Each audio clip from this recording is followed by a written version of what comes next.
and all viewers, and thanks to all my subscribers. আমি Mahim sir আজকে ভূগোলের কয়েকটি প্রশ্ন নিয়ে এসেছি, খুবই ইম্পর্টেন্ট। তো দেখা যাক, প্রশ্নের উত্তরগুলো দেখা যাক। এই যে কোশ্চেনটা আছে, এই যে আজকে 13/11/2025 আজকে কোশ্চেন, মানস অভয়ারণ্য অবস্থিত। মানস অভয়ারণ্য, অভয়ারণ্যটার নাম কি? এই যে মানস অভয়ারণ্য, এটা অবস্থিত কোন স্টেটে বলছে? উত্তরাখণ্ড, অরুণাচল প্রদেশ, জম্মু কাশ্মীর, আসাম। এক কথায় আসাম।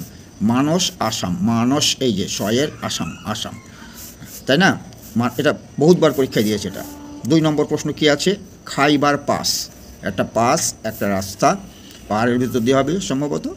খাইবার পাস অবস্থিত কোথায় সেটা?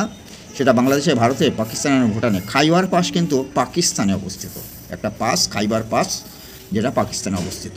নেক্সট কোশ্চেন, মালদ্বীপের মুদ্রার নাম কি? এটা দেয় সমস্ত, যদি পারা যায় সব দেশেরই মুদ্রার নাম জানা দরকার, কিন্তু সম্ভব নয়, তো কয়েকটা জানতে হবে। মালদ্বীপের মুদ্রার নাম কি? সেটা এই যে রুপাইয়া, তাই না? আমাদের দেশে যেমন রুপিয়া, ওদের রুপায়ার মিল আছে, সেই জন্যই মালদ্বীপেরটা দেয়। মালদ্বীপের মুদ্রার নাম কি? নেক্সট কোশ্চেন, কিসের অধ্যয়নকে অর্নিথোলজি বলা হয়? অর্নিথোলজি, এটা পক্ষীবিদ্যা, আমরা বলি পক্ষীবিদ্যা। এটাও কিন্তু জেনারেল কোশ্চেন, সব পরীক্ষাতেই প্রায় দেয়। অর্নিথোলজি, এটা হবে পাখি, মানে এই যে পক্ষীবিদ্যা। অর্নিথোলজি মানে পক্ষীবিদ্যা, পাখিকে বলা হয়, পাখির অধ্যয়নকে, পাখি নিয়ে গবেষণা করাকে। যেমন একজন ছিল সেলিম, তার নাম ছিল সেলিম, তাকে বলা হতো পক্ষী বিশারদ। নেক্সট কোশ্চেন, শার্ক কথাটির পুরা নাম কি? শার্ক, সাউথ, এই যে সাউথ এশিয়ান, প্রথম কথা এটা মনে রাখতে হবে, সাউথ এশিয়ান, এই যে এসে সাউথ এশিয়ান, তারপরে অ্যাসোসিয়েশন ফর রিজিওনাল কোঅপারেশন, এই যে এই যে পুরা জিনিসটা, শার্ক কথাটির পুরার নাম কি? এটাও পরীক্ষা দেয়া, তাই না? তারপরে হচ্ছে কি কোশ্চেনটা, দ্বিতীয় উচ্চতম শৃঙ্গ K2 এর অপর নাম কি? আমরা জানি সারা বিশ্বের, পৃথিবীর মধ্যে উচ্চতম শৃঙ্গ তো এভারেস্ট শৃঙ্গ, 8848 মিটার, না? আর দ্বিতীয় উচ্চতম শৃঙ্গ, এটাও কিন্তু ভারতের বাইরে, এটা K2, পাকিস্তানের ওই সাইডে অবস্থিত।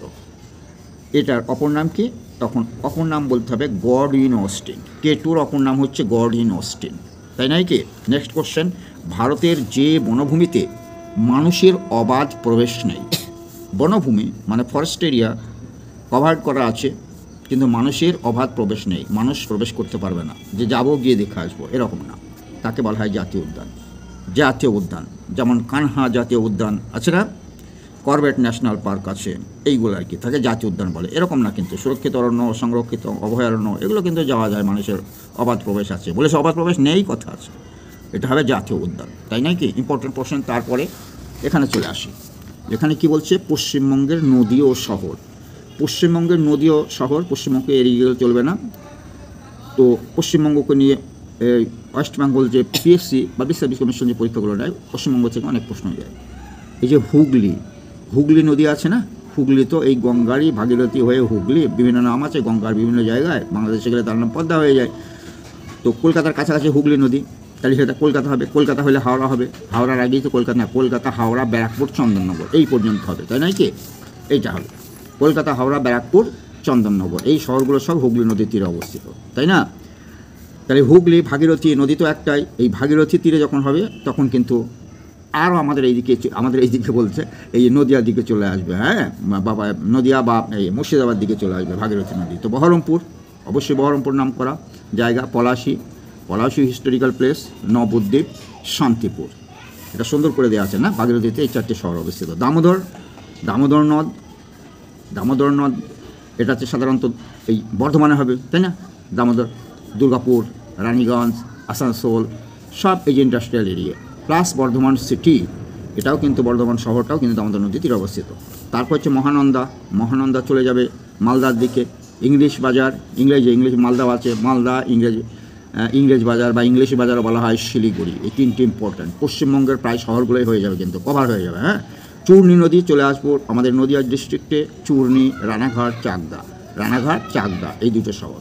তারপর দ্বারকা মানে ওই যে তারাপীঠের ওই দিকে যেটা হবে, তারাপীঠ, রামপুরহাট, এই 2টো। তারপর কালজানি বলে একটা নদী আছে, কালজানি কি কিন্তু আলিপুরদুয়ার, ওই যে জলপাইগুড়ির ওই সাইডে আলিপুরদুয়ার যে আলাদা জেলা হয়েছে না, আলিপুরদুয়ার, কালজানি নদীতে আলিপুরদুয়ার, এই সিটিটা অবস্থিত। তোরসা তো কোচবিহার, তোরসা কিন্তু বলে না কিন্তু তোরসা তিস্তাও কিন্তু পরেরটা আছে। তোরসা হবে কোচবিহার, আর জলঙ্গিত কৃষ্ণনগর নদিয়ার যে শহর সাবডিভিশন কৃষ্ণনগর, এই যে কৃষ্ণনগর কিন্তু জলঙ্গি নদীর তীরে অবস্থিত। কৃষ্ণনগরের পাশ দিয়ে কিন্তু চূর্ণী নদীও গেছে, হ্যাঁ, কিন্তু এটা জলঙ্গি নদীর তীরে অবস্থিত কৃষ্ণনগর। আর বোলপুর শান্তিনিকেতন, সেখানে কিন্তু কোপাই বলে একটা নদী আছে, কোপাই, বোলপুর শান্তিনিকেতনের যে বোলপুর অবস্থিত। তারপর হচ্ছে হুগলি ও হলদি, হুগলি ও হলদি এটা কিন্তু হলদিয়া, এদের সঙ্গে মিলই আছে হলদিয়া। আর তিস্তা কিন্তু জলপাইগুড়িতে, তিস্তা হয়ে গেলে জলপাই, তিস্তা তোরসা সবগুলাই কিন্তু মানে কী হবে উত্তর পশ্চিমবাংলা হবে, উত্তর দিকে হবে। তো জলপাইগুড়ি, এই যে তিস্তা জলপাইগুড়ি, আর তোরসা হচ্ছে কোচবিহার। এবার আবার আসছে ভাগীরথী এবং অজয়, দুটো নদীর তীরেই হবে কাটোয়া। এই যে বর্ধমানের কাটোয়া আছে না, কাটোয়া একটা শহর আছে, ভাগীরথী ও অজয় এই দুটো নদীর তীরে কাটোয়া অবস্থিত। দ্বারকেশ্বর, দ্বারকেশ্বর বাঁকুড়া শহর অবস্থিত, দ্বারকেশ্বর বাঁকুড়া। এই যে ক ব এর মতো কতগুলো আছে না দ্বারকেশ্বরের, এটা বাঁকুড়া, এই যে ব, এখানেও ব ব ক। এইবার আত্রাই নদীর তীরে অবস্থিত বালুরঘাট, বালুরঘাট ওই যে দিনাজপুরের বালুরঘাট। তার সঙ্গে আর একটা প্রশ্ন আছে, এই প্রশ্ন দিয়ে শেষ করবো আজকের ভূগোল ক্লাসটি। কোন নদী, এটা বারবার পরীক্ষায় দেওয়া, সেই জন্য এখানে আবার লেখা, বারবার যতবার ভূগোলের আমি করি ভিডিও করি এই কোশ্চেনটা রাখি। কোন নদী কর্কটক্রান্তি রেখাকে 2 বার অতিক্রম করেছে? এটা কিন্তু নর্মদা, তাপ্তি, চম্বল না মাহি, এটা মাহি নদী কিন্তু, এটা পরীক্ষা দেওয়া এবং খুবই ইম্পর্টেন্ট। এমন একটা নদী যেটা কর্কটক্রান্তি রেখা মানে 23.5 ডিগ্রি নর্থে অবস্থিত, যেটা সেই রেখাটাকে 2 বার অতিক্রম করেছে, সে কিন্তু হবে মাহি নদী। তাহলে এই যে জিকেগুলো সব ইম্পর্টেন্ট না, সব জিকেগুলাই, সমস্ত জিকেগুলাই ইম্পর্টেন্ট। আর যদি ইম্পর্টেন্ট হয়, ভিডিওটা যদি ভালো লাগে তাহলে সাবস্ক্রাইব করবো অবশ্যই, হ্যাঁ, লাইক শেয়ার করে আরও ভালো হয়। Thank you all.